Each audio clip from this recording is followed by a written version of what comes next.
I don't know. We can talk about, me. I'm like investing, relationships. What do I do with relationships?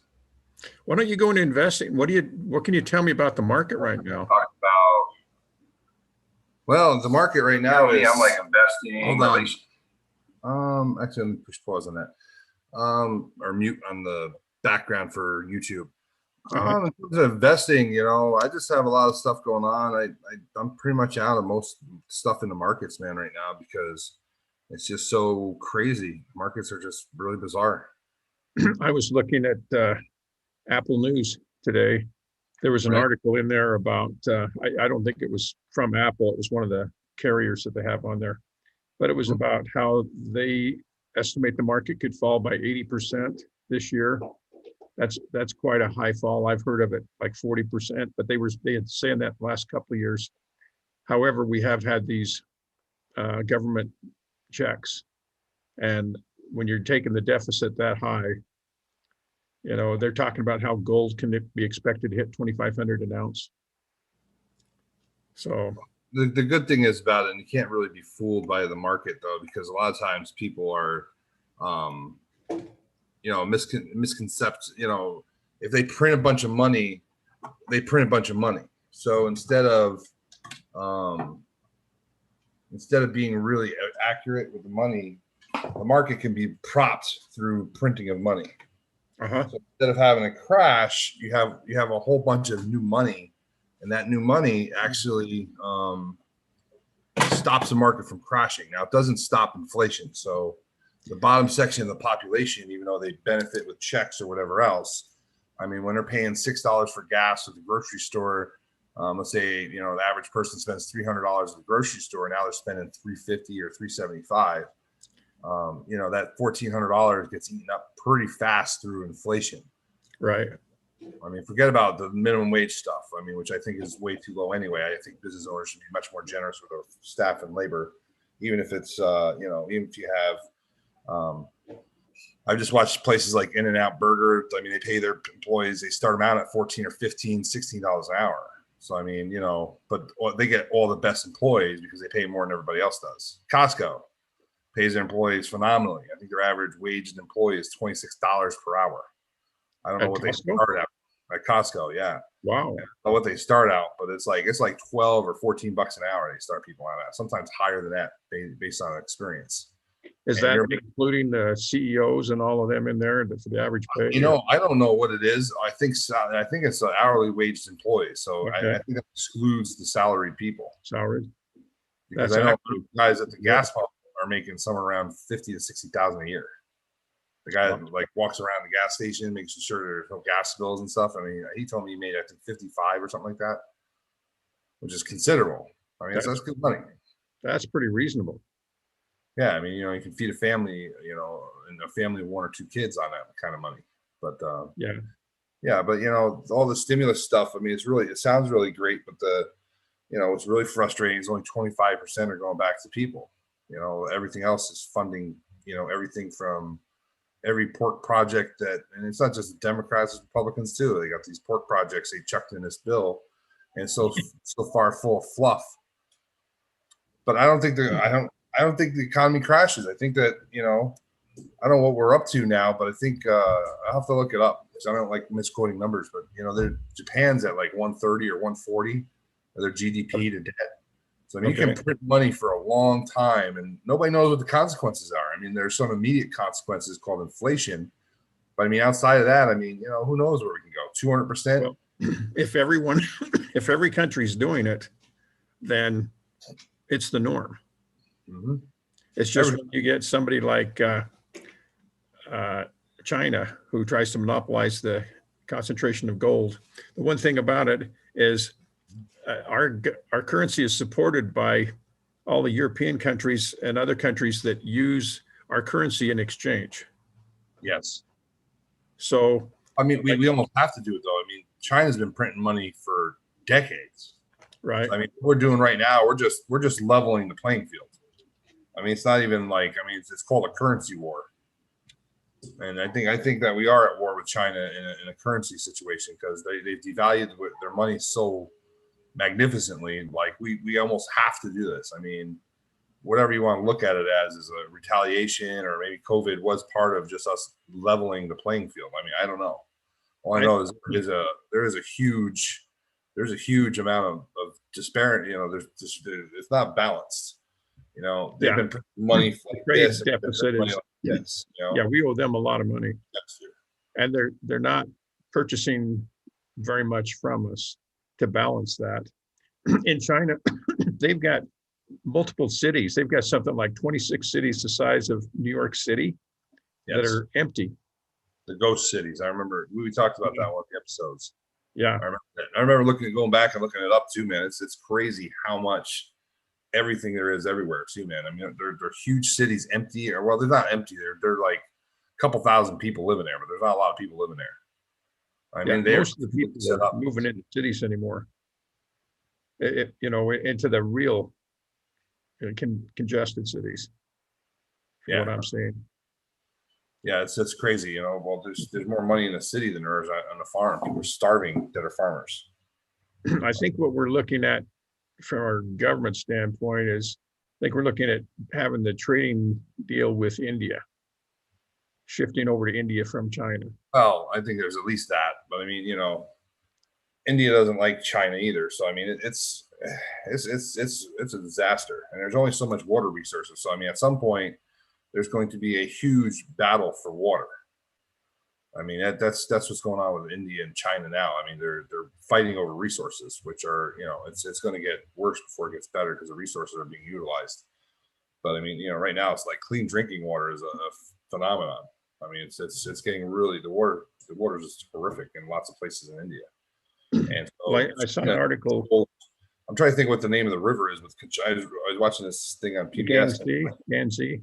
Yangtze, yeah. So that river, China controls the flow of the water into India, and if they have needs for that water, and they've been fighting over it for decades at least, maybe even longer than that, but they've been fighting over water rights, and China controls that water flow.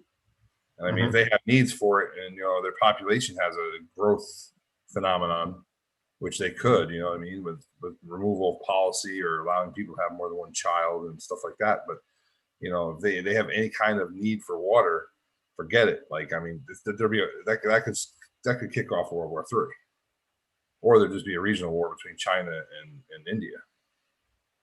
I think they'll have to have desalination plants. Take water from the ocean as much as possible, especially if the water table is going to be rising with global warming. But I saw an article. Lewis the other day said how much has it been rising? Because I mean, I hear different numbers. Has it risen at all, or to expectations? I mean, they've been talking about this for 20 or 30 years now. How are the model? Are they working well, or? I think the model is kind of like the COVID model. It has to be manipulated all the time because we don't know that the system is just too large to really get a handle on. That's my thought on it. Well, it's easy to see like short-term stuff, but the long-termness it's hard to. It's like that in stocks too. It's like it's easy to see like what's going to occur in a day or maybe like a week. It's really easy. After that, there's just too many data points, and it's like who the hell knows? It's like everybody's like, oh, well, what's the market going to do in the next year? And I'm like, I mean, I can tell you pretty precisely what's going to happen like today, fairly accurate for a week. In the month, I'm pretty again, every jump of space called days or weeks or months, like I'm less and less accurate. And it's because there's so many unknowns. I mean, like in a week, we could go to war and it will affect the market significantly. But if that war continues in a month, I mean, forget it. Same thing with policy. I mean, if you shut down I don't really want to go into politics, but if some policy comes out that seems like it's a great idea, but it kills, like, let's say we say no more coal plants, and we're going to shut down every coal mining company in the country. I mean, it has a devastating effect on the coal stocks and anything that comes derivative from, energy sources that are derivative from coal and all that. I mean, just with one stroke of the pen, We're shutting down all coal factories. So I mean, Well, that's just a grotesque example, but I mean, policy can manipulate the market also. I think the Or problem, $1 trillion infrastructure policy, and we're going to hire 300,000 unemployed people, and we're going to give them $30 an hour jobs. I mean, that's going to throw the economy into an uproar just by again, stroke the pen. right? Well, I think for energy, I think when you're talking coal and oil, you need to cut back slowly, not just, shut it all down. You need to cut back slowly and given the other energy sources the time to produce. Sure. You can't just shut everything out. You've got to shift, and you shift slowly. You got to shift certain sectors and kill it off. Death by a thousand folks versus one slash kill, because I mean there's so many industries. I mean, even if there was a replacement for oil, like I mean, so many hundreds of thousands, if not millions upon millions of jobs that are directly tied into oil. Right. Even if, like, say tomorrow someone came up with this magical energy source that was infinite, you would still have to wean it into society and find, displace the workers. It would be over a year or two versus like, a 1 day thing. All right, we have energy, everybody go buy electric cars, and nobody has to have oil anymore. It just wouldn't work out. Did you ever hear about that? There was a man back in the late 80s, early 90s, who he had a little, I think he called it it was a toroidal engine, and it would run on water. Yes. Okay, I was looking on Dr. Stephen Greer. He's the guy that I think I mentioned to you who looks into UFOs and is trying to bring this information to light. And he said that guy had a meeting with the federal government, and they were going to take it and use it in their jet engines, try to convert things into their jet engines. They met him at a Cracker Barrel restaurant, is what Dr. Stephen Greer says. He was poisoned while sitting with them at a table. He ran outside the building yelling he was poisoned and died in the parking lot.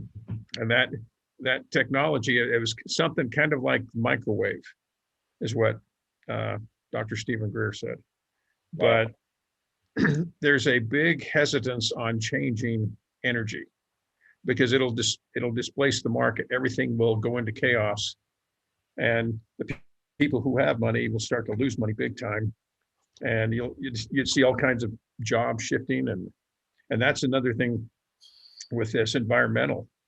If you do it too fast, you're going to have a lot of people losing their jobs, and then people who've been in the positions for years have a much harder time going to a new job because new employers would rather have the younger people. I mean, they can say there's not an age discrimination thing and the government protects, but it doesn't. You can't force people. On the other side, I'm almost prejudiced against people under 40, maybe 35. Not that I wouldn't hire the right key person as under 35, but I'd just be like more inclined to hire anyone over that age because of their beliefs and mostly their work ethic. When I was going through, it also depends on the individual, but it also depends on like creative, even though like some people that are over 50 are more creative, and but they're the exception, not the rule. So it really depends on the position. Like right. You want creative, you want artsy, you probably hire somebody younger for that creativity side. But I know it's based on individual. A lot of places they look at somebody coming in like in my age category. I'm 63. You get somebody coming in my age, they look at, well, you're going to retire in the next few years, so we don't really want to put any training into you because you're going to be gone. You see what I'm saying? Unless you just have somebody that's like 65 and just wants to work. I mean, there's a lot of people out there that are, I mean, about 3/4 of the population, they die as soon as they retire. You know what I mean? But the other quarter of the population, man, they still want to produce. They want to do things. They want to hang out with people.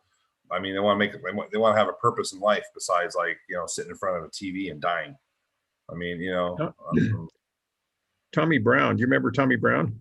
I love Tommy. He's a great example. There's a dude. I mean, Tommy told me that the railroad on the retirement program, he said only, I think he said 40% of the employees lived long enough to draw on the retirement. 40%. Wow.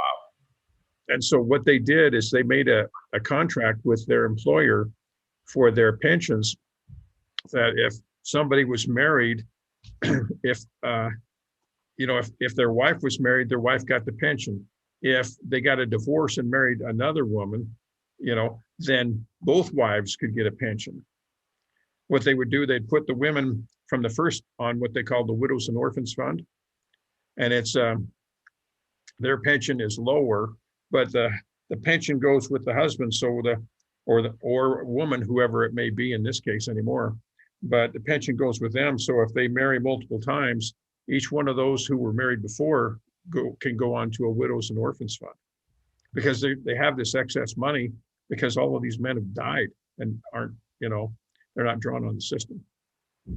Well, this is a lot of them, like how many people I mean that in your bracket, I know a lot of men who, like, once they hit a certain point or in life, I mean, they just give up, dude. Like, it's like, wow, I got retirement.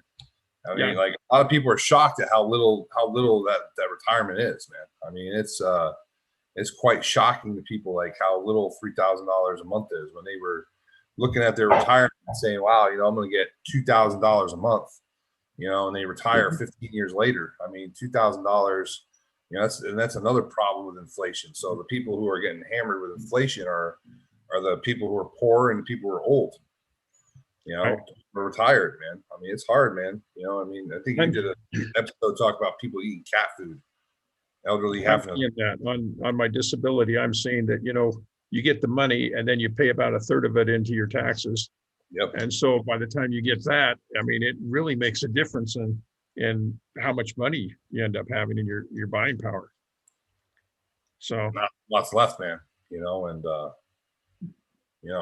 I know that people that have purpose, like, I mean, not to say that you should work, or you should afford yourself something that you like to do. I mean, not everybody's born to be a Walmart greeter, but I mean, there's other people that, when you retire, I know people that do, they go up to the Small Business Association, they mentor there. I mean, you gotta have purpose, man. You know what I mean? Like, yeah, I don't think human beings are really designed to retire. We just find new purposes, and I mean, it doesn't even have to always be money oriented. But I mean, you should be like, when you retire, you should be either engaged in church activity, or if you don't like church, maybe like doing things, whatever. Maybe you create stuff. I mean, I know a lot of people like to invent and toy around with inventions. I mean, there's just such a need for people who are over 50, over 60, over 70. But maybe their minds aren't all there. Maybe they're not. Maybe they can't work 12 hours a day and beat the heck out of people in their 40s and 30s or 20s even. But I mean, there's a huge need for men and women too that are over 60. I mean, they have a lot of infinite life wisdom and a lot of stuff that they can teach people. And it's crazy. If companies were what should I say? If they were smart enough to take advantage of these older people, sure, and utilize their skills into mentoring these younger people coming in. I had observed where I was at, I saw where they bring younger people in and they're right out of college and they put them right in charge. Wow. Yeah. I mean, they might have 6 months or a year or two of hands-on as a worker. And the next thing you know, they're put in charge, and they're in charge of people who've been there for 30 years. And I'm sure the people in 30 years of being in there sure love that. I mean, they know everything and how to do it and how to get what they need to have done. Well, it's when you're in a situation like that, and one of those managers comes to you and says, you don't know what you're doing. After you've been doing it for 30 years, that's when it's really, but then you have to look at it in terms of the company hires who they will, they promote and they put in charge who they will. And if it comes back and hurts the company, then that's the company's management problem. Wow. But I've seen. Then it also chases off people who have been there for 30 years. So they don't want to tolerate that. And a lot of times, if you're mismanaged, man, I mean, men only take that for a certain period of time for, like, all right, man, you don't know what you're doing. go do that with somebody else. Yeah. Chase off. I mean, I can't tell you how many times I've seen, either I've benefited from it or, a friend of mine's companies benefit from it because, people are just sick and tired of, say, people are the most qualified person at that company goes off to the competitor and they don't even know what happens. I mean, they have no idea Yeah. how that occurred. They're Well, like, well, we'll find somebody else. But I mean, you talk about, attrition is a horrible thing in employment. And plus, like you said, the training. I mean, you spend so much money training somebody, but there's this internal component where people are integrated into each other, and you take out a piece, man, it can collapse the whole house. yes. That depends on management's view of the employee's value. Right. Employees have always been looked at, they're dispendable. Kind of like military. I'm trying to hire people, man. I'll tell you, I mean, it's quite on the other side of the fence. It's not very pleasant either because you got people who aren't committed, and far worse than just not committed. They just don't show up. When they do show up, it's in such a mediocrity type of performance level. I mean, like, you get 3 people to do one man's job or one woman's job, right? Uh-huh. And so it's a double-edged sword. But I mean, you have to have there's a period of time where there's a buy-in. And I know I've had a lot of people I've tried to hire. I'd have 3 other businesses right now if I could find the people for it. Uh-huh. So the model that I'm going to or investing is not even. I don't even want employees no more. I just want partners who are charismatic and create a team. So who have an investment in it, an interest in it. Yeah, they got to have and I want them to be 60%, 70% owners of that thing. They got skin in the game, and they'll manage it. Yeah, they'll manage it. And I'll just have I'll have control of the board. So if they go too off the tracks, I can pull them back in, but they'll have majority of the profits and, whatever, even if it's 50-50 or a 60-40 situation, I mean, I want them to have interest in it because, I don't want to spend time with people for short-term relationships anymore. That's kind of the goal. It's like, it's like with this show, you know what I mean? Like, we're all pretty good and known to each other, and we're kind to one another because we'll get together again. Right. It's a little while or whatever else, but it's like, we have a long-term relationship, I mean, we're not best of friends in all cases, but I mean, if you called me up, I would help you in any capacity, or Hank. Well, you have a objective that you agree upon. Yeah, it's a mission. And you get somebody in there who doesn't have that objective, and they're just there to be a body. I've heard managers before. I mean, I was fairly qualified. I'm going to take a 5-minute break. I just have to use the restroom real quick. Okay, not a problem. I'll be right back. You can continue talking, or you can take a break for 5. Your choice. Okay, we'll just take a break for 5. My dog's wanting out right now. Come on. What's that? Come on.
Oh.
Thanks, man. No problem. Appreciate that. Oh, so are you still in Arizona? I am still in Arizona. How long are you going to stay in Arizona? I'm going home soon because my wife's getting ready to have a baby. Oh, okay. Yeah. So is this number 3? It's number 4 for her. Yeah. It's Number 4? Wow. Yeah. How does it feel to be a father? Is this going to be a boy or girl too? Girl. So A girl? yeah. How does it feel to be a father of 4? I'm getting used to the idea. My wife was really excited for it, and I'm really excited for my wife. I'm really excited for her too now. You know what I mean? Mm-hmm. Until she's born, it's like this has been like my wife's thing. And I was really happy for, my wife, because she's taking a lot for the team, dude. A real lot she's taking for the team. So I don't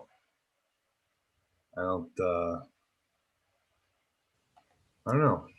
It's a little frightening. The world's a very different place than it was 5 years ago or 2 years ago. Right. And I kind of didn't want to go through with this. At the same time, it's like, I want to make my wife happy. But that's kind of, everything. I love kids though, so I'll love my daughter.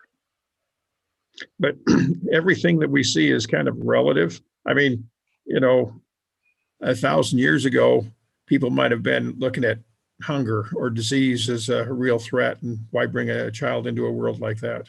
Yeah. So I think we got a better handle on it today. I think in a lot of ways we do too. I mean, I get what you mean. There's just different dangers. Right. And I think that we picked two great places that we can live too. You know what I mean? Idaho doesn't fit me, I can go to Lake Havasu or some other community. There's a lot of good communities in the United States still. I mean, like I won't even travel to some major cities if when this thing gets done for work or otherwise. I don't even like going to LA. Like, I mean, I don't even like going through LA. Mm-hmm. I've never been through LA. Yeah. Farthest south I've been in California is San Francisco. Oh wow, that's a beautiful area. Yeah. But even there, man, I did a seminar up there what was it, 2019, then 2019 it was. Mm-hmm. And I mean, it's just, I mean, it's gross. It's just filthy. Is that? I mean, like urine smell, like, I mean, to the point where you're gonna puke for like blocks and blocks on end. I mean, Wow. I'm not talking about like out in the middle of nowhere or like some slimy and grimy neighborhoods. These are really nice neighborhoods, man. And like right by the stadium, like, 4 blocks over. I mean, you can't breathe because of the Really? urine. Wow. I I didn't mean, realize that. San Diego has like tents of endearment too, man. I mean, tent camps of endearment. It's like, it's tough to see, and it's like, it's like, I feel so powerless too. You know what I mean? It's like, how do you fix that? I mean, How- obviously politics just fix I mean, like, how is the richest country in the world have homeless I mean, just it's really bothersome to me. I kind of try to avoid it because I don't have a solution for it.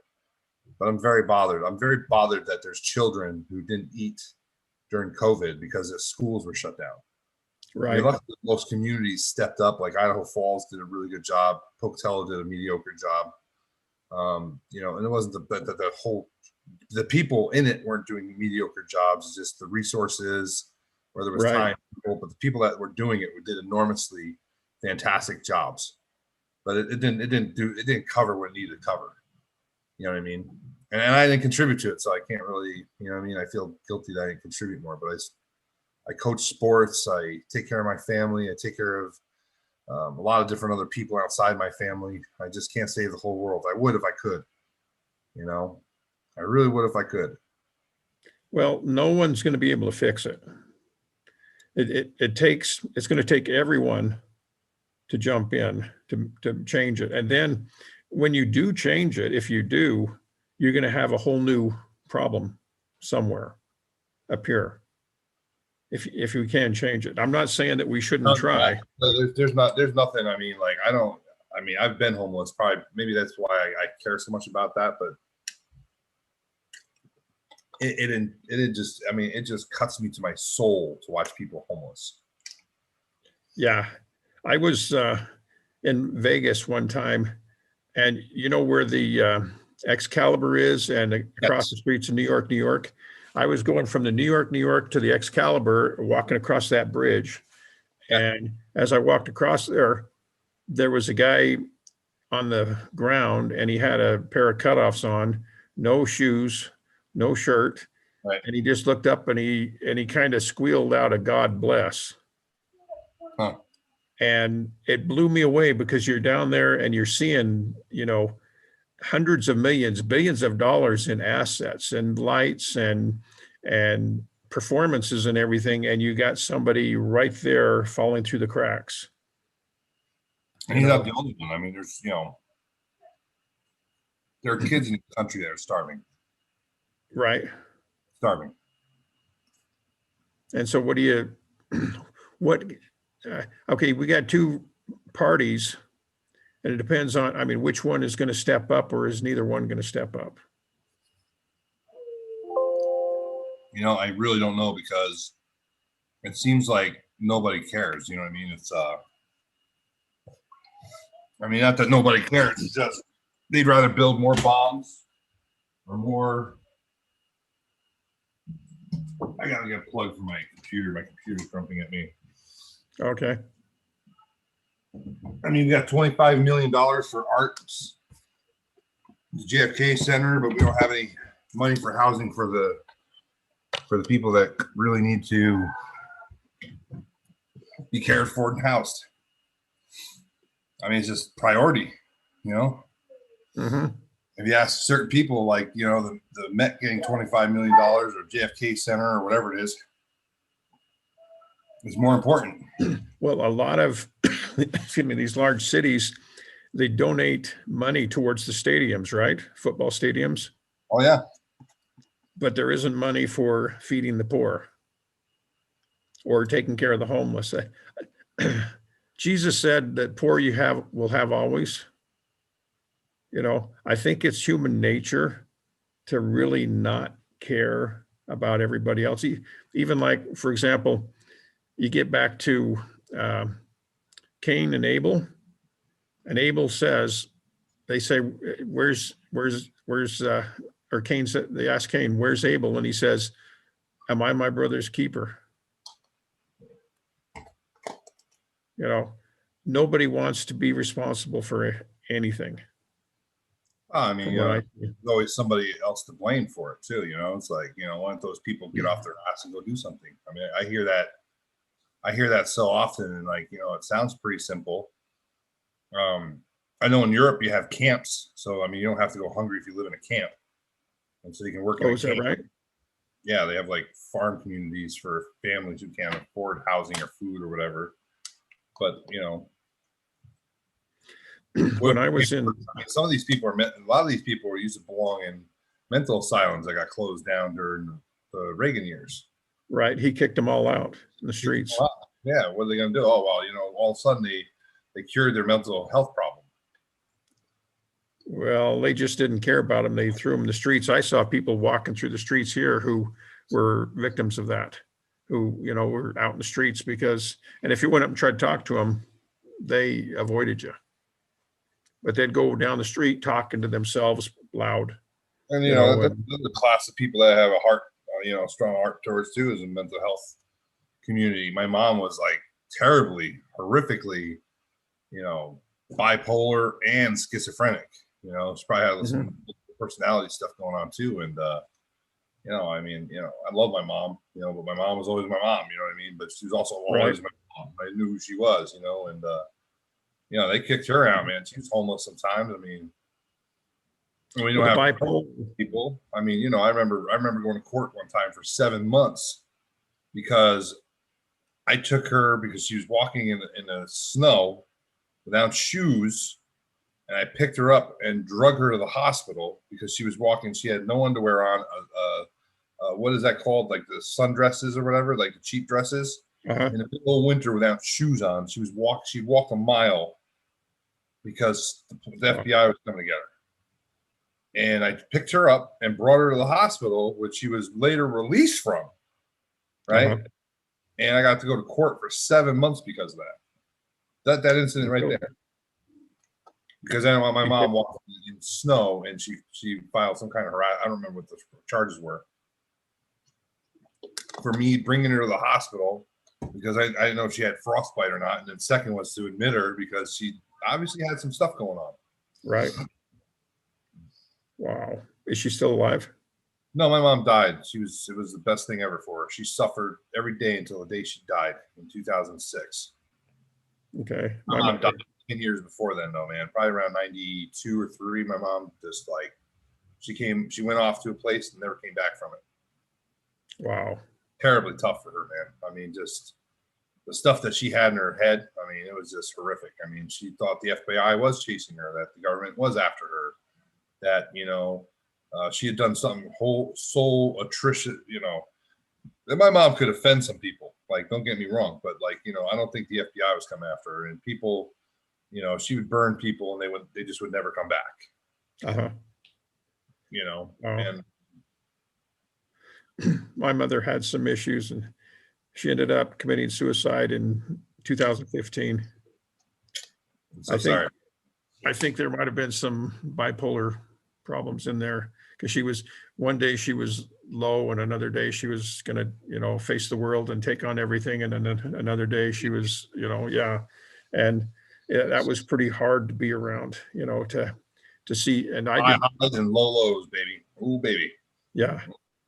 That was pretty tough. And then she was, I don't know whether she was being stalked. From my sisters say that they saw people around there who were trying to stalk her. But yeah, and there was concrete damage to her place. they poured acid on her curb and or on the sidewalk, and you could see where it had deteriorated, and somebody had got in the garage and chipped away at the foundation in the garage by the back door. And yeah, so there were some things there that, and she just got to the point where, you know, she just couldn't take it anymore.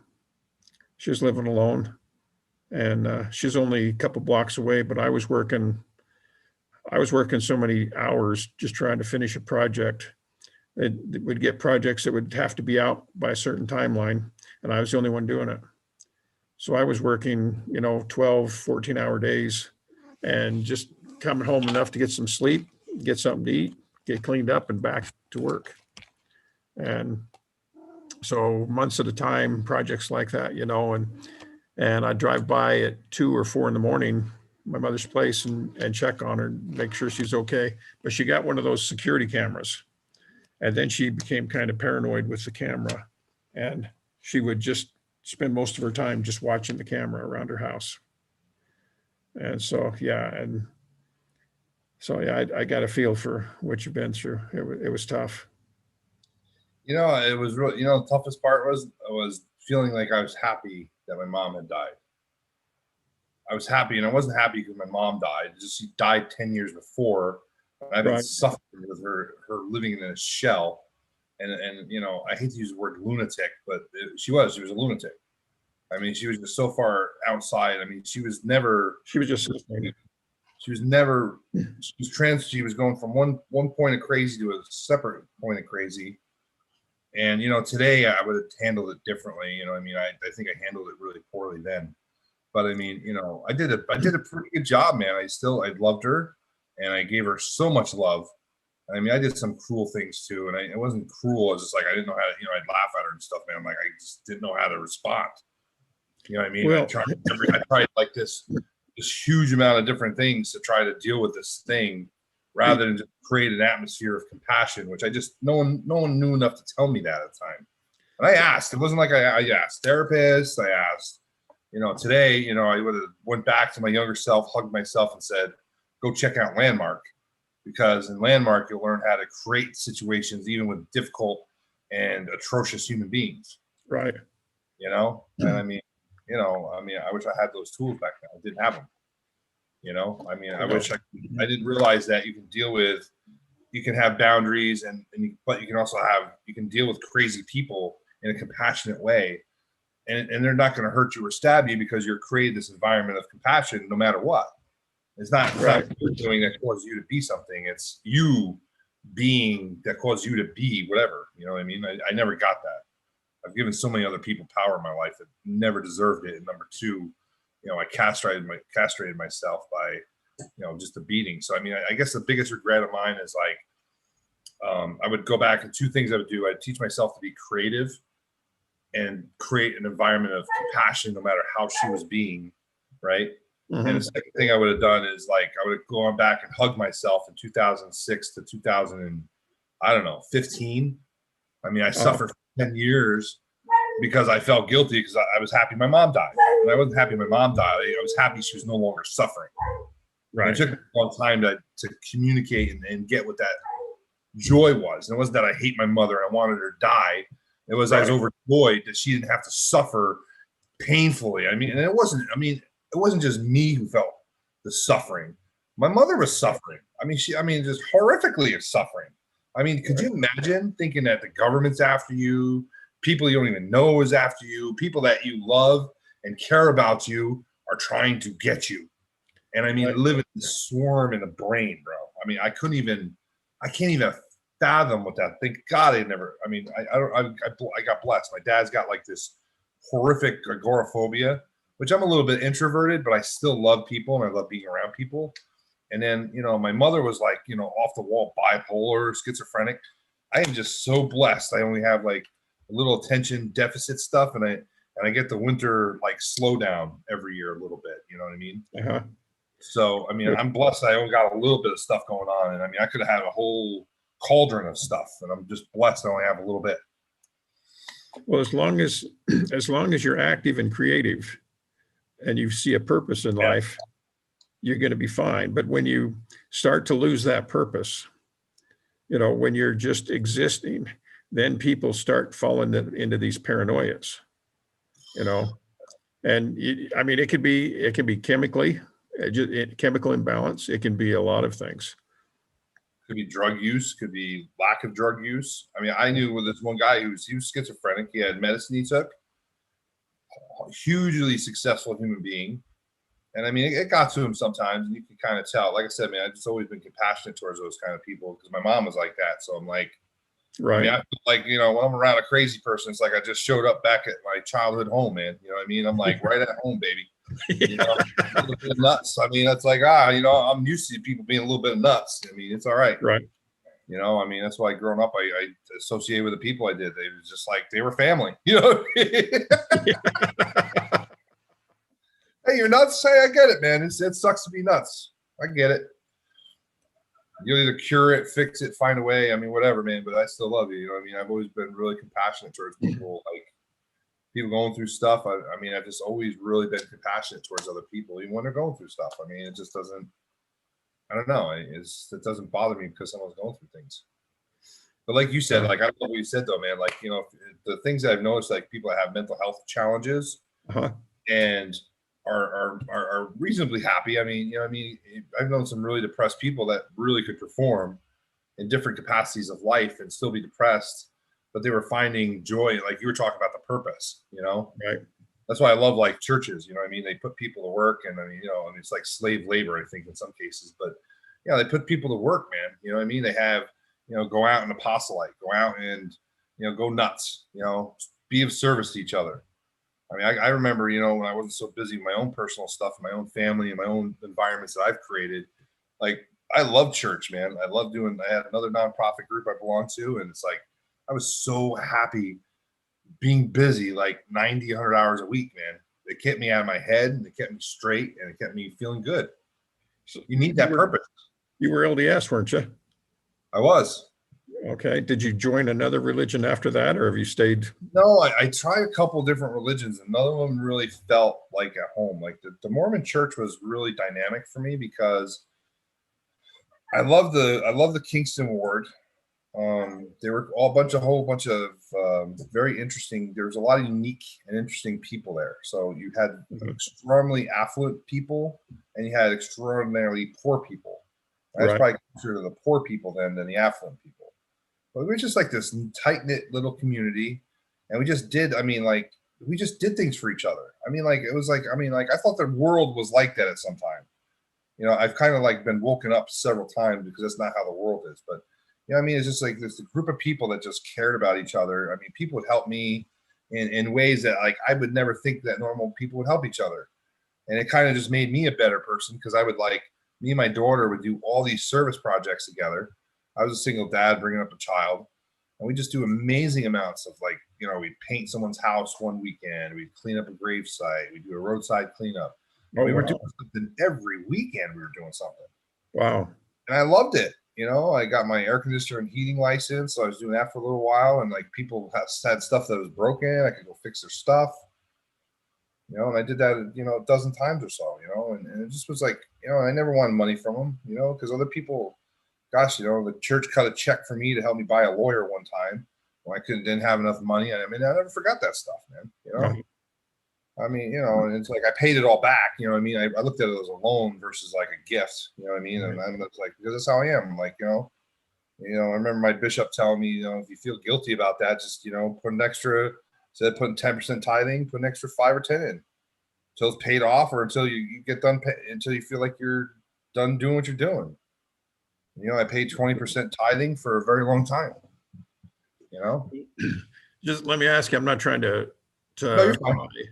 but what was it that caused you to leave the Mormon church then? I mean, it sounds like it worked out really well for you. Well, it did for a while. Then I moved out west, and like I just knew like three really great bishops I was really close to, and then I Uh-huh. just got one that was a little off his rocker. I mean, he was a little bit crazy. I mean, then I got in a fight with some of the leadership over baptizing my daughter, and then have her sealed to my new family. And I had some very different people tell me some very different things, and I really felt, I wouldn't have spent. I mean, it wasn't like hell, it was like beyond hell. And I Okay. had to suffer in trying to get custody with my daughter. And I got the only reason I didn't have the only reason I got full custody is because I wanted to have her participate in the gospel and have her be sealed to me and my new wife. Right. So you know what I mean? And her mother was like very sporadically involved in her life. You know what I mean? And I went through a certain amount of hell, dude, trying to get like this full custody thing, and I didn't need it. Like, you know what I mean? Like, I did not need full custody. Like, we had a custody agreement and whatever else. I mean, I did not need full custody. We had visitation that was set up. And you know what I mean? The only thing difference in full custody is like I get all say instead of like asking her what school work she needs to do, or you know what I mean? Like, I mean, there's some nuances that I didn't need because she didn't participate, her mother didn't participate. But the church Okay. said I need to get full custody. And so I worked my ass off, dude. Like, it cost me like, I don't know, 10,000, 15, and it wasn't a check the church cut. Okay. They gave me Right. $15 for something else. But you know, it was like a $5,000 thing, dude. It was not like, maybe it was $10,000. And this is where I'm like upside down. I'm losing money every month because of legal hell that this was. And now I got to come up with another 5 or 10 grand. And I mean, you know, it was just pure hell. And so I Yeah. finally got full custody. I mean, and then, you know, then I was told, you know, I was told by several members and leadership in the church that, you know, yeah, as soon as you get full custody, yeah, we'll get you sealed to your daughter, da, da, da, da, da, da. And then, you know, it just turned into you know, somebody misspoke. Maybe the rules changed, but no one ever said that to me. I mean, you know, this was really, really some strange communications. Right. So you're talking, it was politics. It was like all politics, man. And then, like, you know, they said they were like, oh, well, we'll get you whatever you need. Like, we're going to write a letter to your wife. They didn't check with me after they sent a letter to my daughter's mom. And I mean, after reading the letter, like, I mean, and I'm not trying to throw people under a bus because they were just trying to be helpful, but Right. they caused a lot of suffering for my ex-wife and for me. Because Okay. then she started, you know, she started a whole bunch of crap, and it cost me, you know, I don't know what it cost me in dollars, time, and everything else. I mean, it cost me like, you know, 6 figures, you know, because I was unemployable for like 2 years because I had to go back and forth and fight this stuff. It was just hell, dude. It was absolutely, it was like, it's finally, the fire had finally vanquished. And then they write this letter, which sounded like I was like never going to let, you know, it was just a really poorly written letter Uh-huh. to get permission to have my daughter sealed to me. And then they were like, oh, we'll help unwind what I created. I'm like, what do you mean? Like, what I created? Like, I picked my ex and I had a whole lot of stuff and a whole lot of baggage, but you know what I mean? You guys need the letter. I wanted to get the letter. And Mhm. I was like, you know, this is not of God. God would not cause this kind of confusion that this was, you know, that this was causing I mean, it was suffering for my family, you know? And I was like, at the time, you know, this is another one of those things. I go back and hug my wife, and I'd hug the other bishop. But I was really, you know, the bishop was a little strange, but like, you know, this went past him and other people. And then Uh-huh. they're like, well, you know, we'll help you unwind what you created. I'm like, I didn't write that letter. I mean, this is a very insensitive letter. Uh-huh. You know, and I don't like my ex, but I can understand how she took this letter wrong. It was really Right. poorly written, right? And I was supposed Okay. to be able to see the letter before it got shipped to her. And I was never given that opportunity. And then they're like, oh, well, we made this mistake, but we're going to blame you for it and we'll help you unwind your mistake. That was you know, I mean, dude, and I'm just like an atomic bomb in the inside, right? And I'm trying to like keep everything composed and everything, you know. And you know, long story short, you know what I mean? They didn't give me any help to unwind it. I felt very ridiculed. And then people started telling me they didn't say things that they did, you know what I mean? And like, it wasn't just paranoia because my wife heard this, was sitting right next to me, hearing the same people say the same things. But somehow Right. between them saying it and then, you know, I wish I recorded it, you know what I mean? But you shouldn't have to do that with God. You know, I No. should be able to be true to my word. I should be able to like interpret communication clearly enough. And if it's not clear, you know what I mean? And what really infuriates me is that I purposely clarified what they were communicating several times because I didn't want there to be any miscommunication. Right. So I mean, it wasn't even like, oh well, maybe you didn't understand. No, no, no, no. I fully understand. Matter of fact, I made sure you understood the communication we were having and occurring. And it was just like this crazy. I mean, this was this crazy. And then it turned into this like, oh well, you know, we don't appreciate you telling elder, you know, your priesthood priesthood leaders or whatever, you know what I mean, or whatever, that they're lying. And I'm like, it's not that they're lying. They miscommunicated something to a point that I clarified, and now they're telling me they didn't say it. So I don't know what that problem is, but this is not feeling like godly to me. So you questioned their authority, not directly, but they saw it as. I didn't. They were seeing it as me questioning authority, and it wasn't me questioning authority. It was me, clarifying, getting the clarity, making sure it was clear between them and I. And then later, it's like they forgot the whole thing ever occurred. My wife and I had, and maybe they talked to, and I got to give them credit, man, where credit's due. Like the ward that I went to, man, there was a line. I mean, it looked like In-N-Out Burger in California. I mean, there was 1,000 people in that line to go see the bishop every weekend. It was just a devastated ward. I lived in a poor place. I was in a poor place in my mind. I lived in a poor place. It was atrocious. And I mean, with all due sincerity, I mean, that guy could have had a conversation about, the most deep and intimate thing, wrote it down, recorded it on video, and played it every day for a week. And a month later, he wouldn't remember what communication he had, because he had 1,000 other communications with 1,000 other people. Okay. But there's a big difference between saying, like, I know I didn't have that communication with you, when my wife and I both knew that you had that communication. You said you didn't have that communication. You can, and I clarified that. I'm like, maybe you don't remember it. You can say, hey man, I don't remember that communication. And he's like, no, I clearly remember that communication. I'm like, all right, this is not God, dude. And I went to another ward, and they're like, well, what troubles are you having? And I'm like, these are the problems I'm having, man. I'm having questions about God and his church, because like God would not sit there and have, an installed leader, priesthood leader. And priest, I didn't realize, like I said, I had the greatest bishop on earth. He wasn't just the greatest bishop on earth. He was the greatest person I've ever known on earth. Right. You know what I mean? And, the guy before him was a phenomenal human being also. And like, it's strange because I must have had different experiences, because there was a few people in the ward that didn't like either one of those men. Right. I mean, even when they were helping them, I mean, it was just, they didn't like him. I'm like, why don't you like them? And they're like, oh, well, he's a little rude or whatever else. I'm like, I never got that. Perspective is everything, right? I mean, like I said, going back, I don't even know if I'd have that communication. Like, you know what I mean? Like, but I couldn't fulfill my family in the fullness of the gospel. I couldn't be baptized. She couldn't be baptized because she couldn't have permission. She couldn't be sealed to me, but she didn't get permission from her mother. Even though I spent all this time, effort, and energy, and people and the priesthood of the church, and not just the local leaders, the temple person, the temple president had said that to me in Manhattan.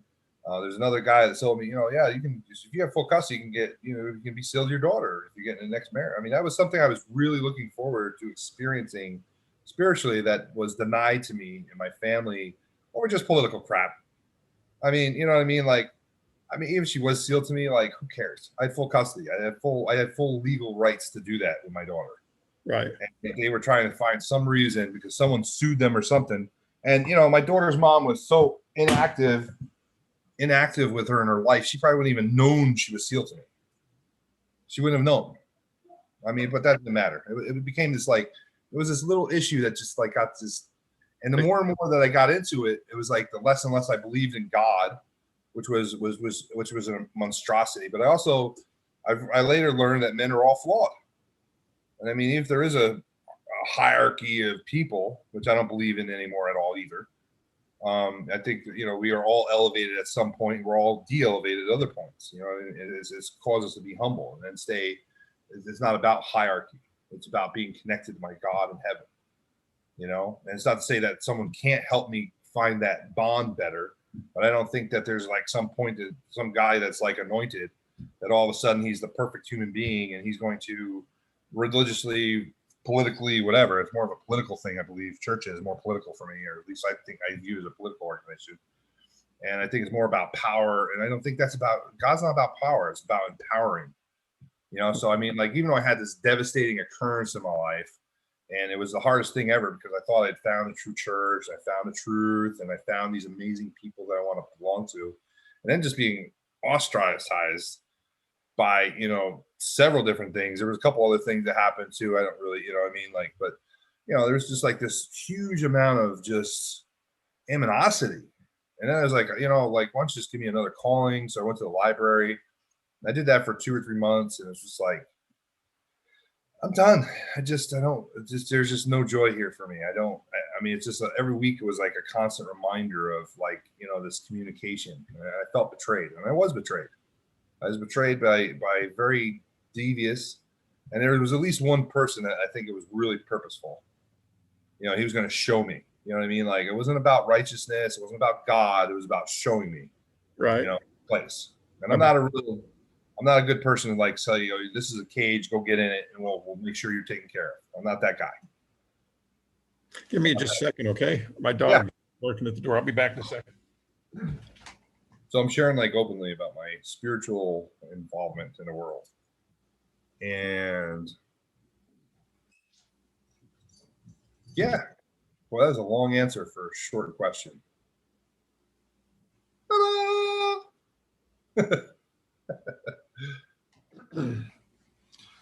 Thanks. No, thanks for letting me share that. I was communicating that was a really long answer to a short question. Yeah, but I mean, when anybody goes through something like that, they have to heal from it. They've Yeah, got to be it's able like a to- 2-year thing, man. And like, I think like, the best thing that I would have given advice of myself if someone came to me at this point in my life, of course, would be, why don't you just take a year or two, figure things out, and come back when you're ready, man. We'll love you we'll love you while you're away. We'll love you while you're here. And it well, was just like, they don't do that. They don't. no, They try to keep you coming and keep you directly involved, and you don't have. You're keep you not. paying. They want to keep you paying, baby. Yeah. They have a drug called money, and they want every dollar they can squeeze out of every person. And the Mormon Church is one of the best churches for squeezing dollars out of people. They do a really good job. They do. I mean, I stand in awe. If I was ever going to start a church, I would model it the same way. I'd go up in the woods somewhere, pretend I'd seen God, and come back and tell everybody about it. I mean, a great story. I mean, they have tithing. They have 10 different ways from Tuesday to collect money from people, and they do. I mean, they do. I mean, they got a nonprofit company. They get stuff given to them for free. I mean, people donate their houses, bro. I mean, they donate their houses and entire estates to the church. Yeah. I mean, they are swimming eyeballs deep in money. And, they don't give it out too easily, but I'll tell you, they sure do collect it fast and hard and furious. I'll tell you what, man, they do collect money like there ain't no, there's some things you can't fault with the Mormon church. And that's one of them. Like they collect money. I mean, like there's no other organization on earth that can collect money like the Mormon church does. None. That's true. but None. but you've had time since then to think about everything and how it all worked out. And it sounds to me like you found yourself on a level ground where you can say this was the benefit from them and this was the problem. Like there is, and don't take it all negative, man. I mean, they taught me how to be a father. My father worked all the time and was a poor provider for most of his life. And he got later in life, he finally got off his feet. You know what I mean? He finally landed on his feet and always worked hard, just a poor provider. And the church helped me be a little bit better of a provider and look at like other fathers who were great providers and give me great advice into like how to do that. And I mean, I suffered for a really long time, man. I mean, it was just like there was a huge spell of suffering. And I think I enjoyed some of it. I mean, it's like I think human beings, like if you're suffering for too long, it's like the year or two it takes to heal. But after a year or two, man, like that's like you're enjoying the suffering. I really believe that. And I say enjoying, but I'm like you're staying stuck in the suffering. And there's a lot of ways to get out of that. Therapy I don't really believe in, but there's a lot of different other ways. You talk about being productive and find purpose. No, I've been able to find purpose since the church. I love God. Like I said, I still recommend couples go see the Celestial Marriage class at the Institute or get a book, for a celestial marriage. And I mean, there's a lot of scripture there that people could probably find defense with if you're Christian based versus being a Mormon. But the principles and the way that one of the best classes I've ever taken in my life. Well, me and my wife are going to do a relationship course. Like we're going to borrow some of the things out of that for sure, because our marriage is hugely successful because of some of the principles that were laid in that class, like preparing for a celestial marriage is a course. And there's preparing for a celestial marriage. And I forget what the second one's called. It's like, there's a 2-part class. Mm-hmm. One of the best class any couple could take. I mean, I've been to so many different courses and stuff like that, communication, relationships, couples, stuff. Cause I really want to have a great marriage. You know what I mean? My mom never had a great marriage. My father could never, never had a great relationship with a woman, like ever. I don't remember one woman my father like had a decent relationship with ever in his life. And there might have been one I don't know about, but I don't know of any. And I have this amazing relationship with a woman that my father didn't teach me that. I learned that in the Mormon church. I learned how to be a better man for a woman in the Mormon church. I learned how to be, I don't know. I mean, I learned how to discover God. And I mean, it may have not been because of the Mormon church, but, and I also learned, that it's not so much what I believe or, that I have a higher set of standards, but that I live them. You know what I mean? And I used to read the Book of Mormon. I could quote from it like there's ain't no tomorrow. Same with another dogmatic kind of place that I go to also. And it's like, I don't want to live out of a book. I don't want to preach out of a book. I want to show people that I'm living that way. I want to be that way. I don't want to talk about that way. And I feel like the Mormon church is so emphatically hammering people to speak like you have values, talk like you have more values. In actuality, you have either less or, in many cases, you're just as well off to have the same values if you didn't go to church. And and it's hard to say. I want to live that I have. I don't want to talk about values. I want to live them. Okay. And I fall short all the time. I'll be the first one to say I fall short. I gossip. I do a lot of different things I shouldn't do. I don't gossip a lot, but there's been times I've gossiped in the last couple of years. And there's something I've hammered people. I've yelled at people. I've done a lot of things I shouldn't have done. I'm not always a good person. But most of the time I am. So you acknowledge a value in the Mormon church. I acknowledge what? The value. It has a value. But it doesn't fit your. It has a positive effect on people's lives. Okay. But each individual person, like I had a friend of mine, like I'm not ever going to church, but I have the missionaries over because I know those poor kids are hammered more than anybody else is on earth, man. I just shower them, young men and women, with absolute adornment and love. I love the missionaries. And I always tell them, man, I'm just here to be compassionate. If you need anything, I'm here for you, dude. You know what I mean? Because you're out there serving God. And that, I try not to get into the belief things, and I always ask them to leave me a message. And sometimes it's Mormon-y, too Mormon-y for me. And sometimes it isn't. Sometimes I can still take direction because, you know what I mean? Like, I don't necessarily believe the Mormon church is the church, or I think it's a church of many, but I really believe that God speaks through other people. And when we connect, that we formulate the connection with God, man, so there's a lot of stuff. There's a lot of value in the church. I mean, I've even told people who I've mentored in the past that, like, I think maybe the Mormon church would be right for you, or maybe something similar to the Mormon church would be right for you. You know what I mean? It's a good fit for certain people. So you recommend it for some people based on their needs in what you went through. Hey, man, you know what, man? I know thousands of people that have gone through the Mormon church and haven't experienced had the opportunity to experience the thing I did. Okay, so let me ask you about that. How do you view it in terms of how it affected you? You had that experience, but other people don't have that experience. How does that play out in your view of let's say God, or if I'm compliant, I'm not going to wrestle with the leadership. So if I'm a more compliant human being, and compliant isn't bad, it's just an is, you know what I mean? So I'm not a super compliant human being. Like, I can't keep my mouth shut if something's wrong. If you can keep your mouth shut when there's something that's not completely right, I mean, the Mormon church is for you, baby. I mean, and I don't mean that in a bad way. I'm just saying, like, personality types. And so you're saying if someone just wants to be a sheep, then the Mormon church is perfect for him. No, not at all. That's not at all. Like, if I'm saying some people are more compliant, like, you know what I mean? They take direction easier, or they're willing to wash away. Not so much as sheep. That's the wrong word. I'm speaking compassionately about people that are more willing to like let some things slide. Like I thought that that's who I was. And I woke up one day and realized that I'm a little bit more of a fighter. And since then, I've tried to go back the other way. I want to be more of a compliant human being, you know, and I don't mean that in a way, it's not a weak way that I mean compliant. I mean, you know, some things are just left alone. You got to pick your battles, you know what I mean? And, Right.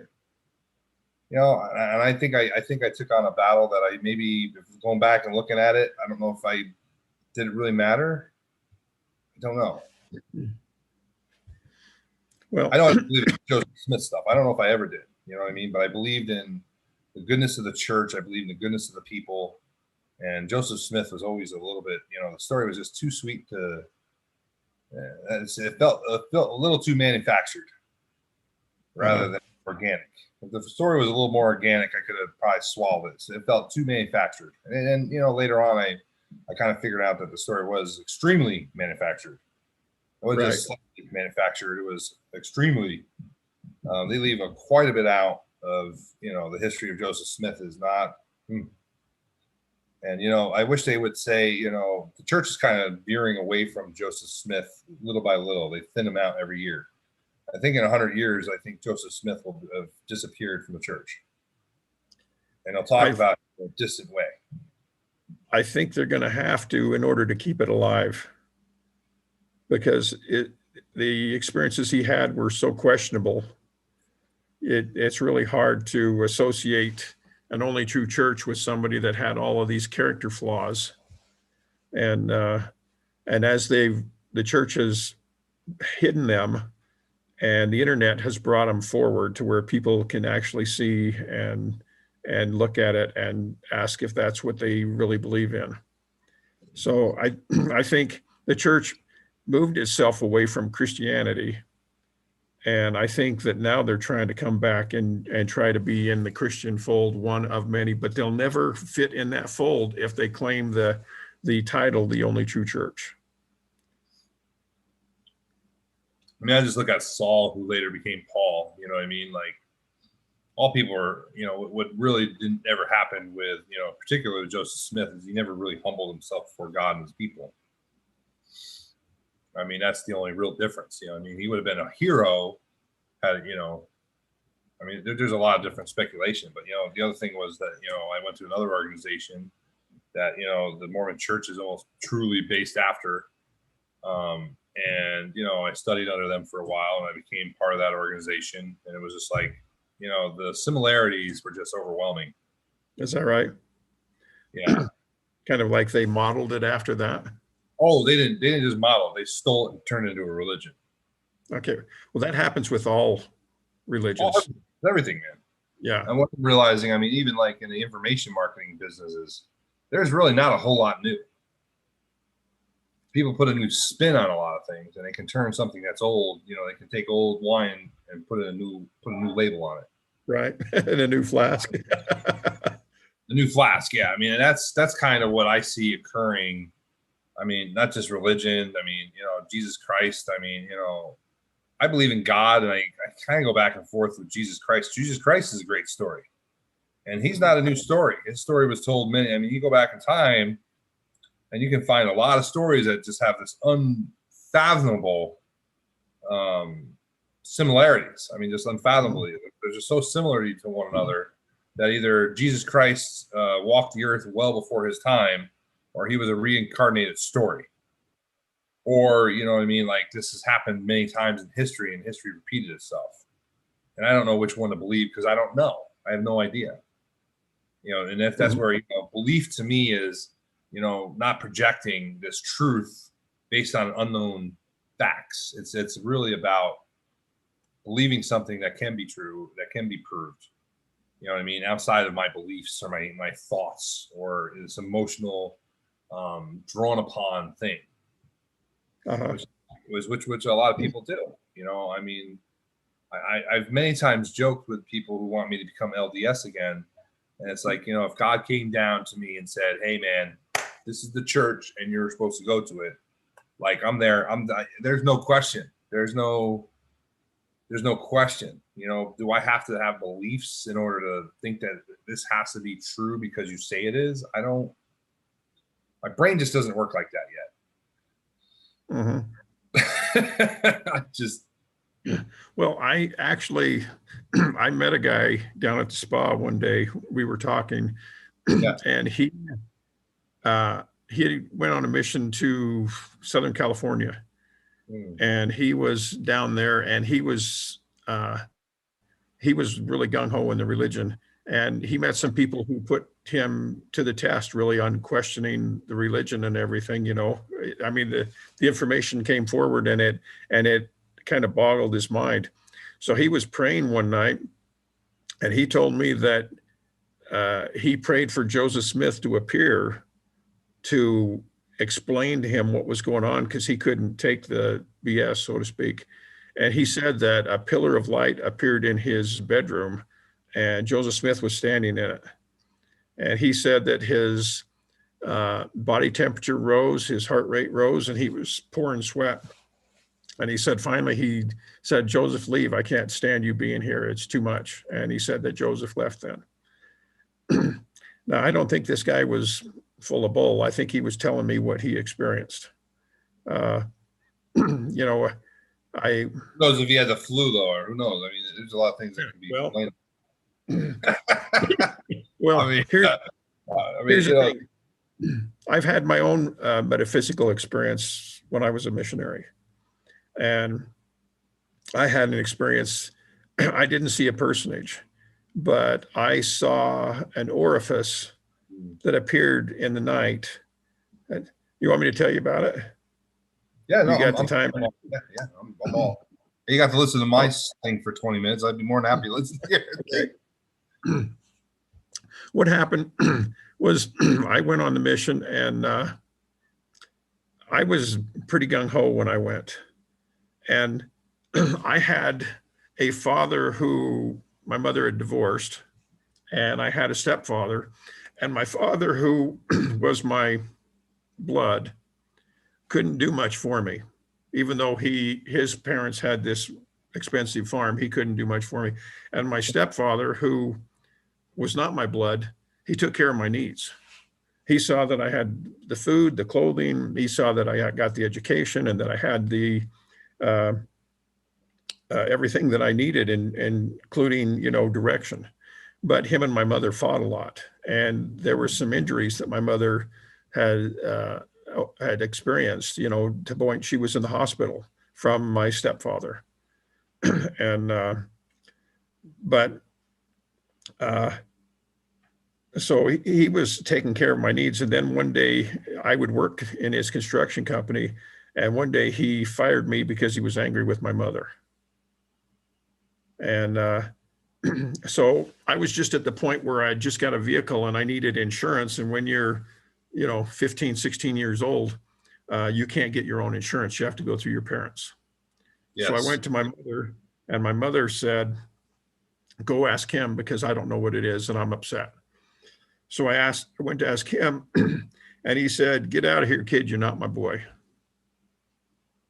Okay. And I never called him dad. I was never allowed to, but he took care of, my needs, and he was my dad.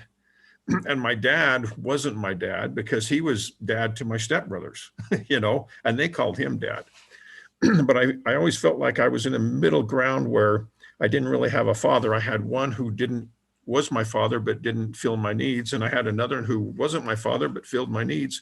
But neither one had the emotional bond with me. You know what I mean? And so at one point I felt like, I don't have a human father. I need to go out and see if I can't find a God father, a spirit father.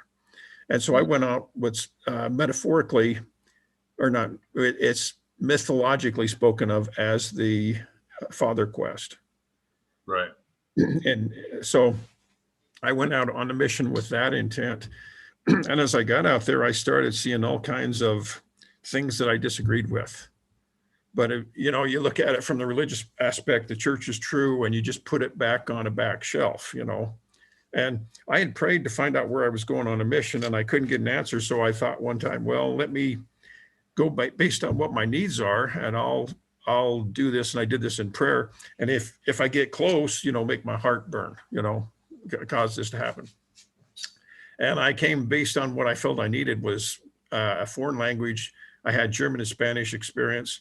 I had 3 years of Spanish, 1 year German, and I chose the German language because I wanted to make sure the Spirit was with me, and I needed mountains around. So I'd look for a country that fits this criteria, and I find, I asked Germany and I'm not getting an answer, but I didn't ask for Switzerland because I felt like that's what I wanted and not what I needed. And finally, I got this thought in my head, said, ask for Switzerland. Doesn't it have everything you need? And so I thought about it and I thought, yeah, it does. So I asked, will I go to Switzerland speaking German? And then I got this burning in my heart and I thought, well, that's where I'm going. And then I got my call and it was German speaking in Switzerland. And so I took that as a what should I say, a overwhelming confirmation, okay, Right. that the church was true. It wasn't a confirmation the church is true, it was a confirmation that's where I was going. But I couldn't imagine why God would lead me on this path to go on a mission if it weren't true, So I went on the mission and I went through hell getting out there because I had a stake president who was not so much of a pleasant personality. When I went, I put in the papers for a 2-year mission so I could go in the summer and return in the summer and find a job or come back to employment. And by the time my papers returned, it was an 18-month mission. And I had contracted, I made an agreement with a friend of mine who was a supervisor where I worked. He was going to take my truck and my guns, and he would pay me so much a month for the mission for 2 years. Well, then they changed the mission and putting the papers in, you have the papers and you apply for this mission and you say, this is how much I have, so they know where you can and can't go. And then you get your calling back and they change the length of the mission. And suddenly the guy who agreed to take my gun and my guns in my truck backed out. So suddenly I didn't have a means of support. I had a bishop who told me that they would take care of anything that I needed. Okay. And, but he was released like a week or two before I went on the mission. So suddenly there was a new bishopric in there. And in all of this praying and everything that I did, I got this feeling like, I got this overwhelming feeling like I needed to pray for the most difficult mission I can endure. I can't explain it, but I felt like I needed to do it. And it kept pestering me. And so finally I thought it through and I thought, well, I was 24 years old when I went, which the other guys were 19. So I thought, I could handle more and to maybe take some of the burden off of them if in the event they couldn't handle it. So I prayed for that, the most difficult mission I could endure. Well, then I got to the bishop had been released and I had a meeting with the stake president 4 days before I reported to the MTC. And it was arranged that I was going to be set apart at about 1:30 or 2 o'clock that afternoon. And so I went to bed that night and that Saturday night, and I woke up at 5:30, 6 o'clock the next morning, being told to show up here. I think I was at 5:30, being told to show up at his house at 6 o'clock because he was setting me apart at 6 in the morning. So I had 20 minutes to get cleaned up and get in the vehicle so that I could drive up there to this meeting. Now, my grandparents wanted to be there to see me set apart because I was the only one that went on a mission of their 16 grandkids. So they wanted to be there. And at 6 o'clock that morning, I'm suddenly in his office because he said, you either come now or you have to be set apart at Provo because I got business to attend to. I'm not going to be here. So it changed like that. And then I showed up in his office and he spoke with me before I went and he asked me if I had the money. And I told him I didn't. And he said, well, how much do you have? And I said, 3,500. And he said, did you pay a tithing on that? And I said, well, I read in the Doctrine and Covenants that the tithing dollars are supposed to support the missionary fund. So I said, if I pay a tithing on this and I don't have enough, then am I going to have the church support me on the mission with funding from, from the mission or from the church funds? And he wasn't familiar with this article in their doctrine. So he just said, if I were you, I'd pay it. And, and so, I mean, I was on one side of the desk from him, and he said, well, he goes, how about, he goes, when you're in a situation like this, we like to give the parents the opportunity to receive the blessings for helping. He goes, how about your parents? And I said, well, my mother's unemployed, and her husband's not working. It's winter, and he's a construction worker. And I said, my father, he lives on my grandparents' farm, and he doesn't make much money. And then he goes, and I was 24. This came out of the blue. I wasn't expecting all of this to happen. And then he goes, well, then we like to go to the grandparents when this happens. And I said, well, my father's parents are dead, and my mother's parents, they're retired on a fixed income. They haven't got much money. And then he got kind of rude and snotty to me. And he goes, well, if we have to help you, we will. Like that. And I was sitting on the other side of his desk, and I was clenching my fist like this, over and over under the table. I was doing everything I could to keep from climbing over that table and beating him in the face. Because here I was 4 days from going on a mission. I had quit my job. I had moved out of my place. I had packed up all of my stuff, and this guy decided to nickel and dime me 4 days before I went on the mission. And So how much is a full paid mission? Pardon me? Was it $3,500 the full paid mission? Oh no, the $3,500. The mission was about $300 a month, and then you got to pay for your books and tuition, and then you have to pay for your ticket over. They pay your trip back, but you have to pay your ticket over. But the bishop I had was a good bishop, and he paid. He saw that I got the ticket over paid for from the funds that he was in charge of. But so here I was 4 days from reporting, and I didn't have the money, and I had the understanding I was going to receive assistance.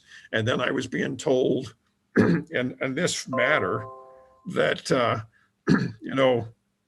I was suddenly the same situation I went through, just lack of communication with an exporting person or right.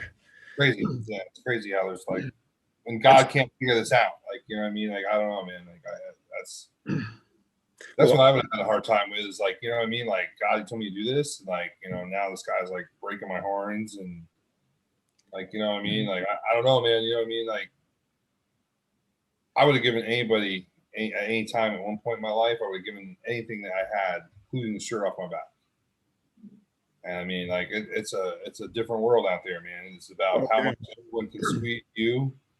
And I mean, that's what I learned from the church. I realized that, like, what I mean? Like, that's more the world than the church by itself. But it's just, it's like nickel and diming stuff. I mean, no one asked me like how much money I made when I was going in to fix people's air conditioners and, screwing around with stuff that would take me hours. I have to order parts. And I mean, fixing a $200 air conditioner because a lady can't afford one. The church doesn't want to buy her one. You know what I mean? Like, if I had any sense back then, I would have just bought her a new air conditioner and solved the problem. Like, what I mean? Like, I didn't know any better. I thought I had to fix everything back then. But,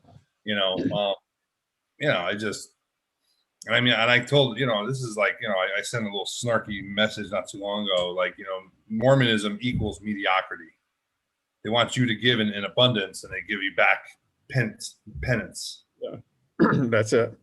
Well, I mean, I'll tell you, nobody ever gave me a hard time when I was paying 20% tithing. You know what I mean? I didn't get an award, or, I mean, I didn't get nothing. But I'll tell you, when I needed church to help me because I was like stripped of everything from mental to spiritualness, I don't remember them doing anything miraculous or glorious for me.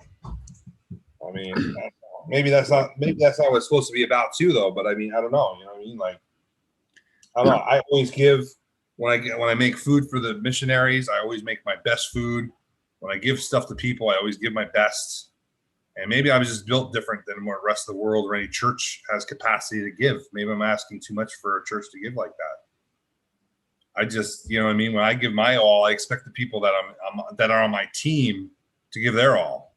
Right. Not to beat me with a stick and smush me into the ground. That's not God. At that point, that's not God.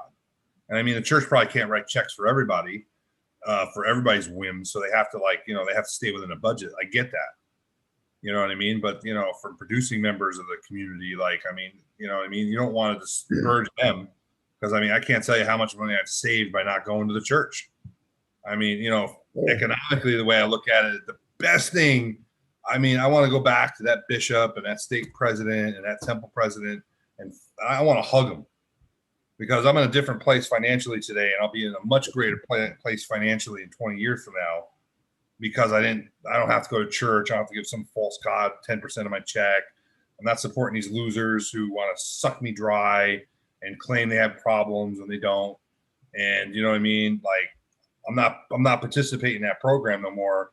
I'm participating in my business, and my business gets every dollar I get, and it reinvests every dollar I have, and it multiplies many, many times over. You know what I mean? And if I had to go to church and they suck 20 hours a week of free light, love, and labor from me, and it's not, you know what I mean? I should hug those guys, and I do, man. I love the church more today not going to it than I ever did when I went to it. I think when you're away from it, you can distinguish where the value was and where the value wasn't. Yeah, there's a lot of time sucks. There's zero return on your time. And now it's okay, well, I don't help people that don't want to be helped. You know what I mean? If people want to pay me, or I do some stuff for charity, but not too much of my time, man. If you get some time for me, it's in a group, or you better be driving 100 miles per hour and just grabbing me and throwing me in the back of the pickup so I can whisper in your ear every once in a while. You know what I mean? I'm not trying to push a truck up the hill no more. If you're going in a direction, I don't mind helping people that are going in a direction, but I will not. I'm not pushing your truck up straight up a hill anymore. I'm just not helping you do that. Well, they do kind of expect you to kind of put one of these vests with 30 or 40 pounds on and live your life with this extra burden, carrying this extra burden. Oh my God. Yeah, it's 20, 30 hours a week. If you really get involved in the leadership of the church, which I was, I was always volunteering. I love people, and I don't regret one single ounce that I put into that church or into the people in the church. There's zero regrets, man. I love every ounce of every effort that I put into it. But today I look at it and it's it's non-reciprocal. And not everything has to be reciprocal, and I don't look at things in transactionary. But over a global, it's got to be of at least some benefit to me. And I don't want to put in a penny, or I don't want to put in dollar bills and receive pennies back. I don't believe in that either. I don't think that's what God does. I think God just gives freely whenever he wants to give. You know what I mean? And I don't think God sits there and tries to figure out how little that you can possibly get away with and live in absolute just anguish. I just don't believe that, man. You know what I mean? I wouldn't do that. I have my own family now, and it might not be a religion, but I have my own family. My clients are my family, and people who do business with me are my family. Right. I'm telling you what, man, I'd fly or drive or whatever, and I would lend money, which I never lend money to, but I'd give some people up to $5,000 out of my company to help them in some capacity. And there's not a lot of people like that. Right. I'd give some of the people that are my family that I'm in lifelong relationships with, I would give them a shirt off my back.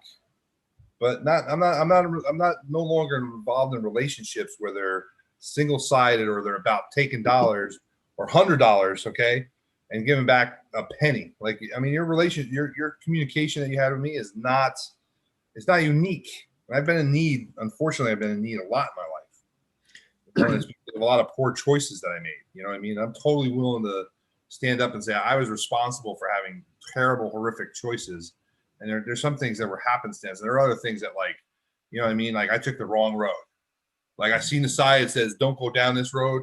The road is rough and bumpy. And I'm screw it. I got good suspension in my car. Let's try it. Well, you learn from the journey, though. Well, I've done that a lot. Now it's like, I see a sign that has even the first letter don't, or, I mean, bumpy road.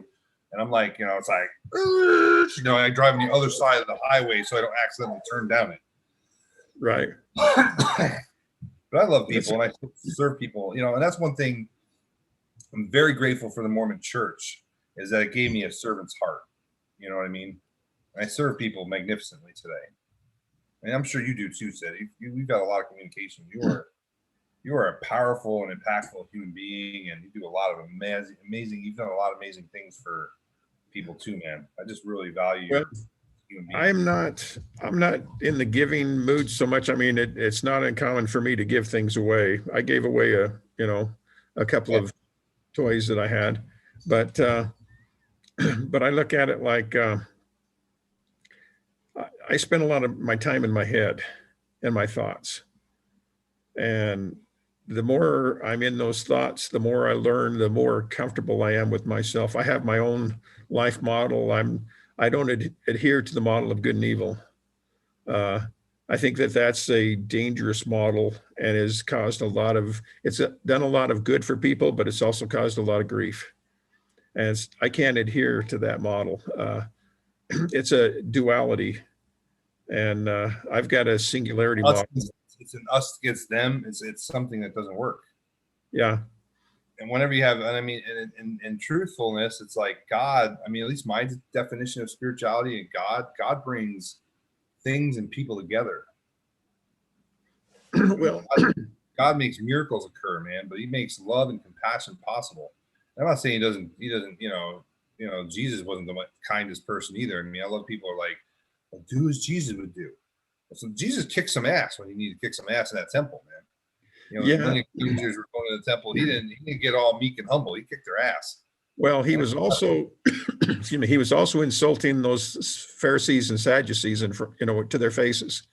And if you were let's put it, a real compassionate person, or talking super compassionate, you're not going to do it that way. You're not going to insult them. You might address it, but you won't address it in a negative light. You'll try to bring them in with honey instead of throw vinegar in their face, And so I work with a lot of people, man. Sometimes you need to break a stick out. And it's not because I like sticks, and here's the thing, at least I've learned as a human being that's like involved with change work and working with lots of people that I've mentored and everything, done a lot of coaching. Sometimes you break the stick out because the stick is the only tool that works. But I look at it. It's not the go-to stick. It's not the go-to tool, but it's a tool of many. Compassion is a tool. Sticks are tools. Driving them towards things is a tool. Driving them away from things are a tool. Like you go with a tool that works best versus like, oh, this person needs to be spanked. That's not. I'd look at the stick as a self-defense only. Aside from that, it's people are ready when they're ready. And sometimes they got to go down their own wrong road. They got to have that experience. So they've got something to relate to life so that they can identify in the future not to do that again. So, and if I tell them not to do it, they'll do it in spite of me. A lot of people will. That's like how I use a stick too. Is like, I mean, they beat themselves up. And that's the only way they motivate themselves to move forward is when they beat themselves up bad enough that they move forward. It's right. Not real. It's not even a very effective tool most of the time, but it's not healthy, but it is taught by religion that way to kind of beat yourself up. You're a sinner, you've got this burden, all this weight on your shoulders, and somehow you're supposed to overcome that and live a human life. And most people have a hard time doing that. Yes. That's why I think the message that goes across the pulpit from a lot of the religious ministers or what have you, if it has anything to do with their a sinner or their failures, I don't think the message comes across. If it has to do with how to uplift and how to move forward, I think the message comes across. But if they're pushing the old sin and hell to fire damnation and all of this, I think they've lost their congregation. And so a congregation might sit there and go through it every week because that's what they do, but it doesn't mean that they're learning anything or they're progressing any. Well, I think too, like, I don't know, man. I just look at everything that's ever happened to me. Like, I think even the Mormon church wasn't what is true, which I don't believe that that's, the case. However, even if it was the case, I mean, maybe the only way that I could get to where I'm at spiritually and get to the place I am with my wife and my children, I couldn't have found that without having that incident occur. Right. And it's like God knows, the way I look at it, God knows me, man. Like, I mean, he knows me every step of the way, if that's really true. You know what I mean? God created me, and I'm in the light and image of him too. But it's like, God, I really believe God knows each one of us. Mm-hmm. I mean, he knows how to press my buttons. Like, I know how to press my clients' buttons that cause them to do things that they don't necessarily want to do, or probably would never do if I wasn't there, right? I mean, and it's not me doing the work. And I acknowledge that. I mean, all I am is a facilitator of helping them get to the point that they want to be at. Right. But if I wasn't there, I know it wouldn't happen. You know what I mean? Like, I know that. But I also know that if they're not putting in the effort and doing the things that are necessary, I also know that they would never get, like, I could be there all day long. If they don't do nothing, they ain't going nowhere. Right. And I kind of feel like that's how God is too, in some respects. It's like, I got to show up in order for him to help me go along in my path in life. Right. I believe that, man. I just do. So you still believe in God, even though you went through this? I totally do, man. I went through a couple of years where I did not, but I totally believe in God. I totally believe there's great people that are in the church. I used to always tell this terrible joke about, the reason, I know how to twist words really well. And people are like, oh, well, there's not all bad people there's not all bad people in church. I go, yeah, but the one good one doesn't make the other 99 ain't look better. Well, there is some truth in that. There's a lot of great human beings. But, I don't like the argument that, you know what I mean? Like, I can be happy in a place where there's a bunch of people that are jerks to each other. And I mean, and to be candid with you, it was probably a mixture of, my in-laws being just, very, very difficult human beings. They all suffer from a variety of mental health issues. And then the other thing was, that incident. But I mean, there was just a part of me too, man. It's just like, I just watched people be like in New York. I mean, there was some of that there, man. But I tell you, when I moved out west, I mean, the Mormons out west are just mean to each other. And I'm like, why do I want to belong to an organization where people are mean to each other? You know what I mean? Like, that happens in every organization. But I mean, I had never seen it.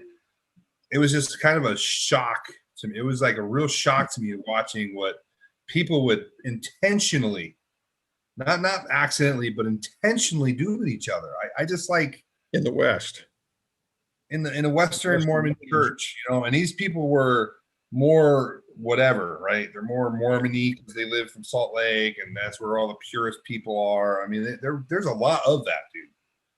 The wayward people out west, even though like, or people back east are like way wayward, even though that's where Joseph Smith came from.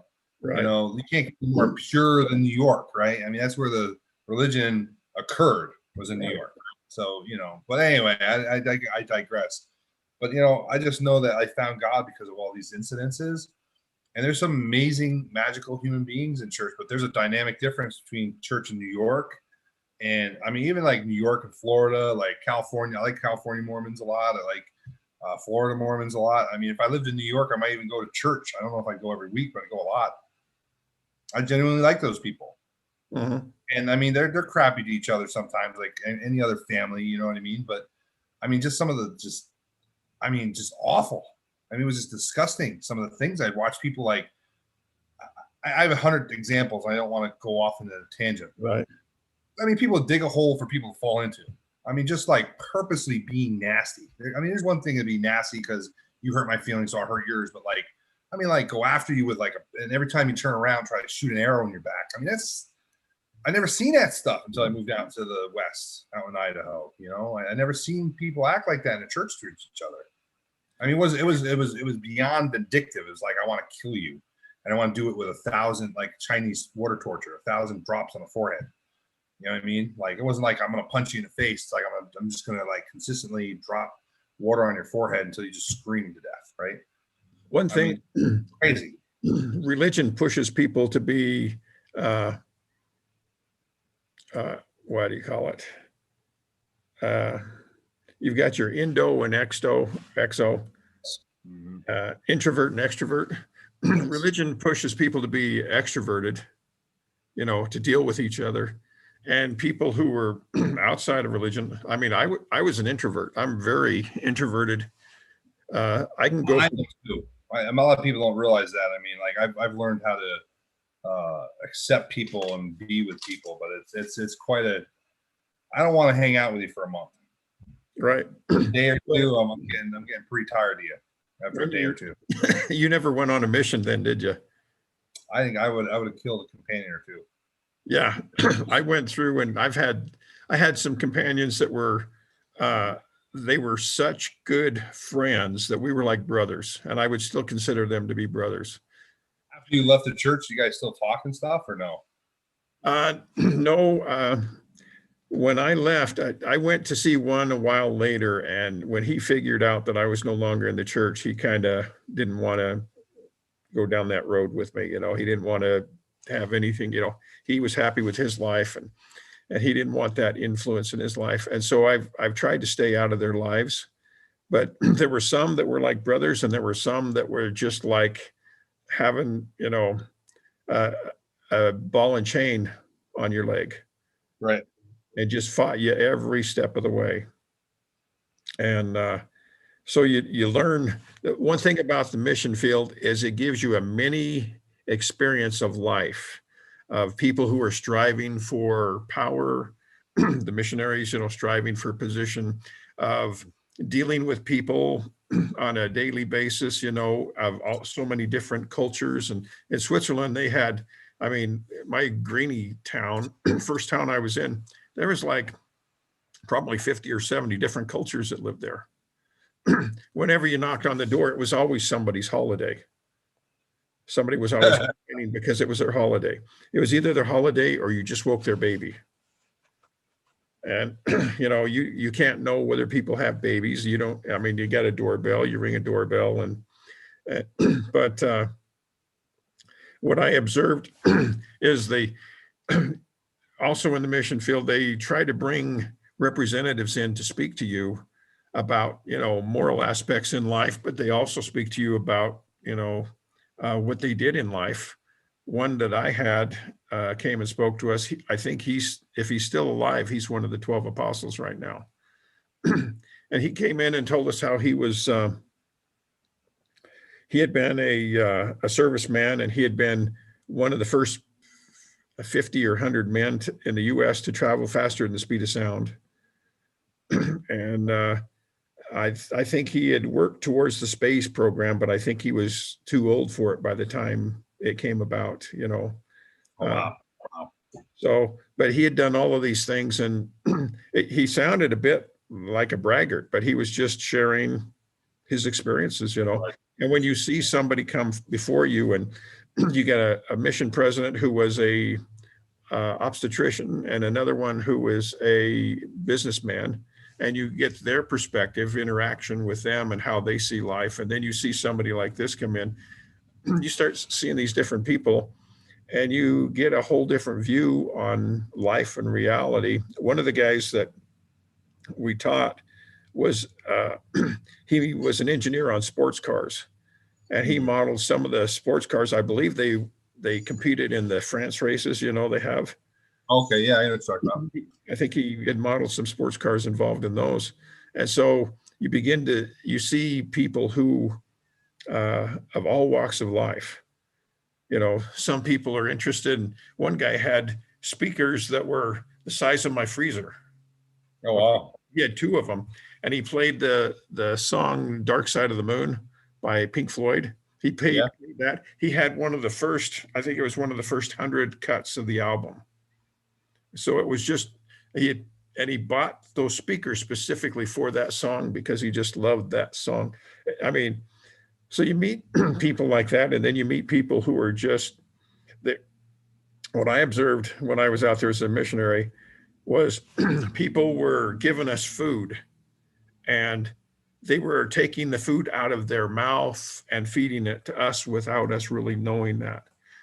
There was a woman Italian woman that I knew there in Switzerland. She was originally Italian, but she she lived in Switzerland, and she had a couple of children. And when she was 8 years old, uh, she had lived in Italy, and Italy had surrendered to the Allied forces. And so Germany came in, and in some of the northern cities, they took Italian citizens and they took them and put them in concentration camps. And she was one of those citizens that was taken, and she wasn't moving quick enough for the German guards, so he stabbed her in the leg with a bayonet. Then here she was, 8 years old, and she talked to us about how she ate, they would have a sawdust bread, a loaf of sawdust bread about that big, and they would divide it like between three people. And so she was telling us how her life was. Well, she prepared this dinner for us, and then you go through the MTC, the Mormon Mission Training Center down there, and they teach you to eat everything that they offer to you because you don't want to insult the people. So she brings out this rice meal, and we just stuff ourselves on the rice. And then she brings out, a salad, and then she brings out, there was a protein meal, and then there were like some other foods, and it was like a 7-course meal. And rice did a number on us. And by the time we got to, the third or fourth course, her son spoke English, and so did her daughter. And so we just apologized to him. We said, we're really, really sorry, but we're really, really stuffed. We can't eat anymore. We just can't eat it. And they said, well, that's okay. Mom's going to eat the scraps in the kitchen. And I said, what?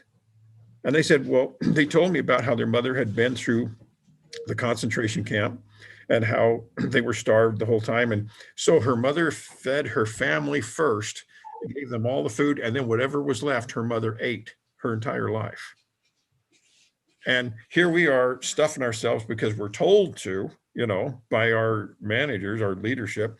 And then we go into a household where they're giving us the best that they have. And if there's nothing left, she doesn't get anything. Now, we could have gorged ourselves, gone home and thrown up, but we spoke up, but you start meeting people, and you find that these people that you're being introduced to, you're teaching and you're befriending while you're out there, they're actually giving you the food out of their mouth. They're not going to eat that night because the food that they're feeding you is what they would have eaten. And it does a number on your psyche about how these people really care about you. You're a missionary and you're not of their faith and you're teaching this faith, but they believe in God so much, and they believe that you're a representative of God, that they take the food out of their stomach, their food for the day, and give it to you. And I'm telling you, man, I feed the missionaries like the best of the best food, dude. Like, I give them the best that I got because they're serving God, man. It's an opportunity for me to give to other people who are giving. Well, it's kind of like, I'm telling you what, I might not like the religion. I might not like a lot of people in religion. I may not like what happened to me in religion. I still like people who are out there, and they're really bearing the sword, man. They're out there fighting the fight. I don't care what it is, man. Like, that's one thing about me, man. I get competitive sometimes, but the other thing about me, though, man, is like I totally support people who are going out there and making the world a better place. It might not be my better place, but they're making a better place how they see fit, man. I remember one lady. I went to a landmark forum. I think it was so awesome. But that made me like that, man. I remember some lady, she was starting some far leftist feminine thing, which I totally don't believe in any of that crap. But she was really happy for it, man. I'm like, you know what? You go kill the world. Mm-hmm. You gather whoever you need to gather, But, I have an idea who she's going to gather. And just because I won't show up to the party and I probably won't send any money, I can still support them and want them to see them succeed, right, in creating whatever they want to create. I was in Switzerland in 82, yes, 82, 83, and I spent one day in Germany. And when I walked across the border from Switzerland into Germany, I noticed one thing immediately. There weren't many older men. There were very few. In Switzerland, they were everywhere. It's just a part of the subset of people in life. But when I got to Germany, and there were very few, and So we lived with this woman that I did a trade-off. And so I stayed there with this other missionary. Mm. And the woman we lived with had become a member, and she was a psychiatrist. Sure. And she asked me, she said, "What do you think of Germany?" I had dinner with her that night. She said, "What do you think of Germany?" And I said, "I've only seen this town, but where are all the men? Where are the older men?" And she said, "Well, you remember we had the Second World War." And I said, "Yeah, but you're trying to tell me that many men died?" And she said, "Yes." And I said, "You got to be kidding me." I mean, it depleted that generation tremendously. And you think of a war, and I mean, we go around here in the United States, we send a lot of men over to Germany that died. But you come here and there's still all of these men this age category, a lot of them. And when I got there, I mean, I saw very few, and it just blew my mind that a culture that men in that age had been decimated that dramatically in that culture as a result of World War II. The effect of World War II was still alive and well when I was in Switzerland and in Germany. The culture was still affected. The mentality, how it affected the families, how it transferred into the children, being raised without a father, and all of that. And it was cultural. It wasn't just, it wasn't just hit and miss. It was heavy throughout the culture. Wow. So that opened my eyes. I mean, I'd heard of World War II, and I heard of the battles, and you hear about the American Civil War and how, I don't know, some 17 to 20% of Americans were killed during the American Civil War. You hear about this, but it's all kind of hidden by time, and you're removed from that. But when you go into the culture and you see the effect still lingering 40 years later, it blew my So mind. there's hardly any men left. Yeah, well, they were there at that age category. I mean, there were plenty of younger men, but when you got to the point of graying-haired men, they were really thin. I saw them there, but there were very, very few. And it was only one city I went in. I hadn't gone to all these other cities, It was just right there across the border. But it was dramatic from going from Switzerland to Germany. It was like going day and night to the town. And when she explained the war to me, I mean, I knew the war. I just hadn't realized that it had that dramatic of an effect on their culture. I mean, we're talking, I don't know how much more it would have required for a genocide to have been against the German culture, because they had lost so many. But then you think about these families. I grew up and I had a father and I had grandfathers on both sides. I had a stepfather, and you go to these cultures and it wasn't uncommon for these people not to have fathers, not to have grandfathers, and they don't have that support. It's like the elephants. They noticed that when they started killing a lot of these large bull elephants, that the younger males in the herd were unruly, and they started having a lot of problems with those elephants. And so when they reintroduced a large male bull into the herd, then it controlled the behavior of the younger bull elephants. And it's not just animals that are this way, people are this way. They need some direction, just the presence, Just the presence. Yeah, I know. But it really blew my mind. Look at a home without a father versus a home that has a father. Yeah. It's just, I mean, the dynamics of that. I mean, it's huge. I don't know if it's equally huge to have a mother in the house, but I know I've watched the devastating effects of not having a father. Right. My daughter will probably tell you the devastating effects of not having a mother too. You know what I mean? Because you balance each other. Where a woman's more compassionate, a man's more strong, and they're just dynamically stronger in different areas. Right. The men bring dynamic too. I mean, it's crazy. Watch how kids act when they don't have a father. It's like crazy. But you look at the culture today in America, 25% of the kids in school I know. are raised by their grandparents. Yeah. And you got to ask yourself, What's going on? okay, where are we looking drugs? Are we looking, uh, you know, deaths, All accidents? What, place. am I keeping you from anything? No, I just had to grab something real quick, but no, I'm good. Um, Okay. I got about 5 minutes. Yeah, I gotta go take care of a couple things, but Okay. I'm pretty good, man. Thanks for this communication. I learned a lot about your mission and stuff, man. I love hearing about people's missions, man, because you know what I mean. You're out there doing God's work, and I don't care if you're, even was not the best cause in the world, you're still out there serving a cause that you believe in, that you wanted to serve, and it gives you so many.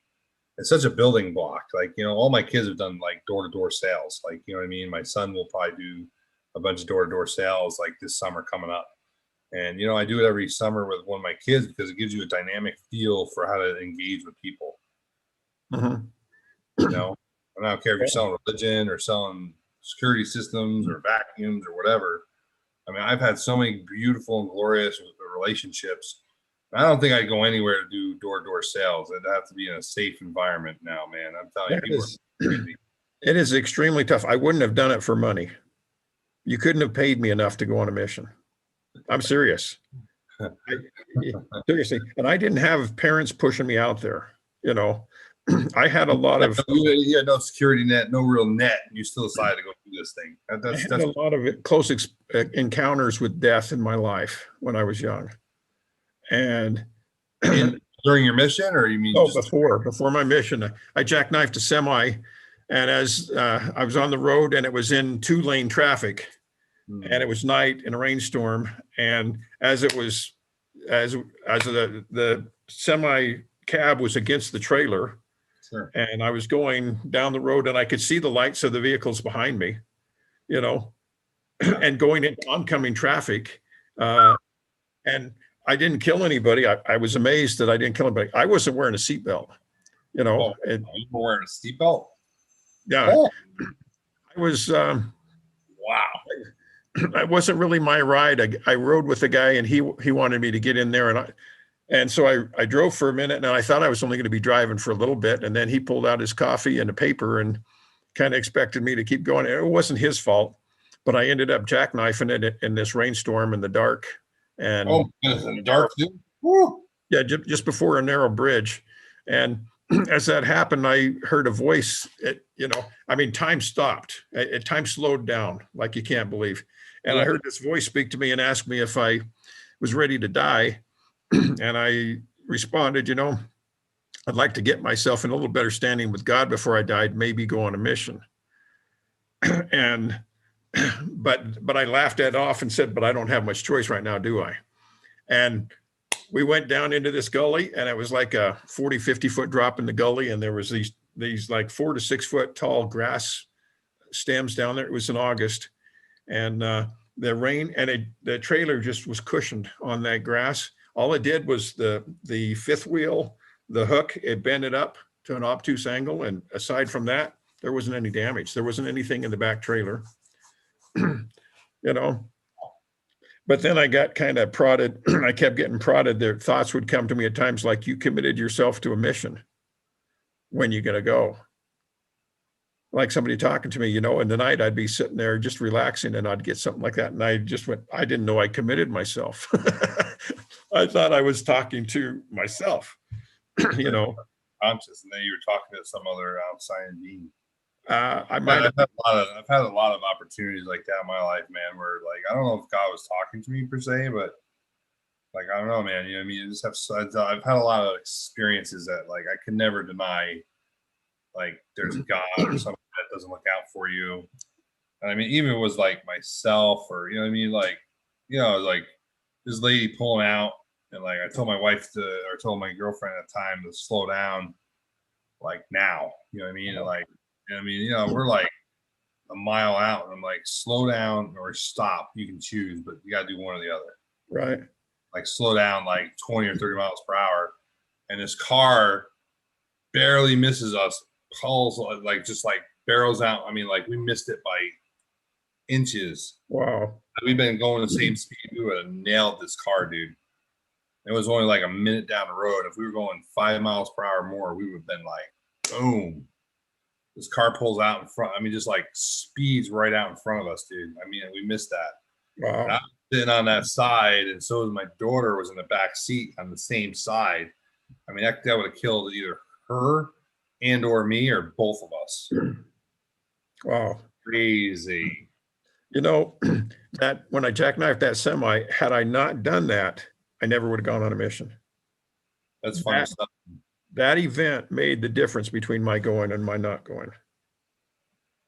I mean, Wow. That's powerful. That's a really powerful moment in your life for you. that I've had several real close calls with death, and they prodded and prodded like I had something I thought I had to do, you know. And the the thing was, I kind of mentioned the thing myself when the semi jackknifed. I thought, well, I'd like to get a better understanding, maybe, but I didn't realize that was a commitment. Yeah, it was a commitment, man. And give Yeah. me some this for hitting that. That's Okay. awesome. I'll talk to you later. Oh, with that. All right, man. Well, thank you for sharing all that, man. Am I, Just, I am I really, keeping you from something? I thought you'd got to. I do have to run out, man. I got to take care of a couple things. And my Okay. kids It was good talking with you. I'll share some more with you. Yeah, we'll share this again, man. And like, I think we'll do it again next weekend. I think Hank said he had to take care of some Okay. contracting he was doing. And yeah, I like getting together, man. This is kind of fun. I get to know everything. I like you, taking things out of me, and I get to take some things out of you, and hopefully other people will too someday. That'd be great too. Yeah. All right, Okay. brother. Hey, have a beautiful day, man. We'll talk soon.